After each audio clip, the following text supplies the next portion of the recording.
Well, a letter that escapee Richard Matt reportedly wrote to his daughter just before he broke out of prison says quite a lot in hindsight. He wrote, quote, "I always promised you I would see you on the outside. I am a man of my word." Well, what we do know is that his daughter reported that to authorities and that she says she knew nothing about his escape. But he did escape, and as we know, he has not seen his daughter since then. Police shot and killed Matt and later captured his fellow fugitive, David Sweat. But there are questions about why prison officials didn't see that letter before Matt mailed it, and if they could have seen it, would it have made a difference? Well, we're going to talk about that and a whole lot more with Robin Miller. She is a former New York City corrections officer from Rikers Island. She just penned a book titled Sex, Drugs, Thugs, The Untold Truth Behind New York Jail Corruption. It comes out in September. Thank you for being with me. You're welcome. Thank you for having me. My pleasure. Let's talk about this because you've said you're not shocked at all by what happened at Clinton Correctional in Dannemora. You actually say the inmates, quote, analyze us all day and know who is vulnerable. How did you experience that? You have to understand something. Inmates have nothing else to do but watch us. They study us. They know they listen to us. They listen to us talk about each other. They listen to the captains. They know the whole setup. Day in and day out, they watch, they observe, and they plan.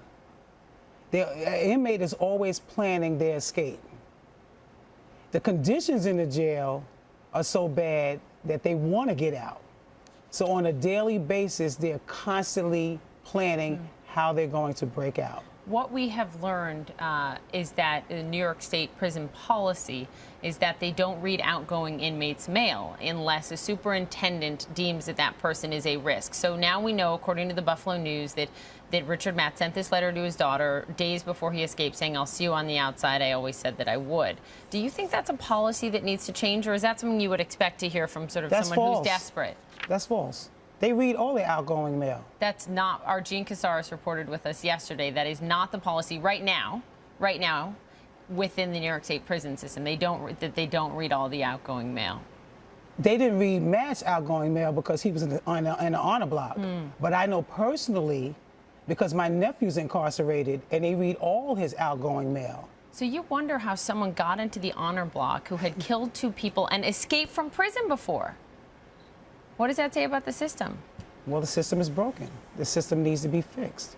Let's talk about some of your experiences. You have said that in your 20 years in this system, working in this system, your colleagues were tougher to deal with than the inmates, that there is a thin line between inmate and officer. What do you mean? Why was it tougher with your peers?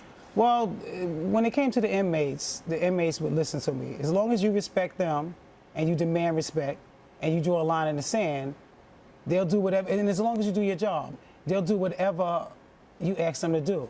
My colleagues, on the other hand, they didn't do what they were supposed to do. It's care, custody, and control. That's what we were hired for. And the thing that I've been thinking about a lot is that you say to yourself, what is a correction officer? We're hired in our 20s. We're still kids ourselves. So you're giving us a badge, you're giving us a gun, and you're giving us a bunch of people to watch, grown folks to basically babysit, and we just coming out of high school. So they're coming in, and to me, it's a high school setting. And what I experienced is soon as a female officer comes to a jail, especially a male jail, the male officers try to hit on them. They want to date them. Everybody's like they're fresh meat. When they can't have their way, they get an attitude. And then they basically blacklist you in the jail. And then they get the females to stop talking to you. And then it becomes a big part of isolation.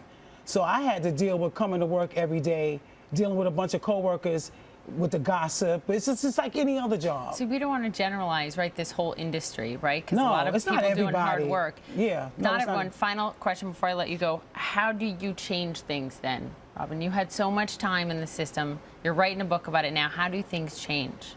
It has to start with the administration. It has to start with the academy. They have to stop telling these people in the academy that the inmates are the enemy. They have to start there. They have to have the bosses do their jobs. The officers are not doing their jobs. They're not care, custody, and control. They're not watching these prisoners. They're more concerned with the co-workers instead of doing their job. And Albany has to get involved. And the mayor has to get involved. When the complaints start coming in, they have to act. I cover all of that and the solutions. I have solutions to exactly how do we fix this broken system to make it work. Because what's going to happen is you're going to have more escapes, and you're going to have officers getting killed in the line of duty behind this. And yes. You've said if you give them, the inmates, an inch, they will take a mile. They will take you for whatever you got. Thank you, Robin Miller. A fascinating book coming out September. And they can go to robinkmiller.com and pre-order the book. It's coming out in September. Thank you very much for being with us. Nice to meet you. I appreciate it. We'll be right back.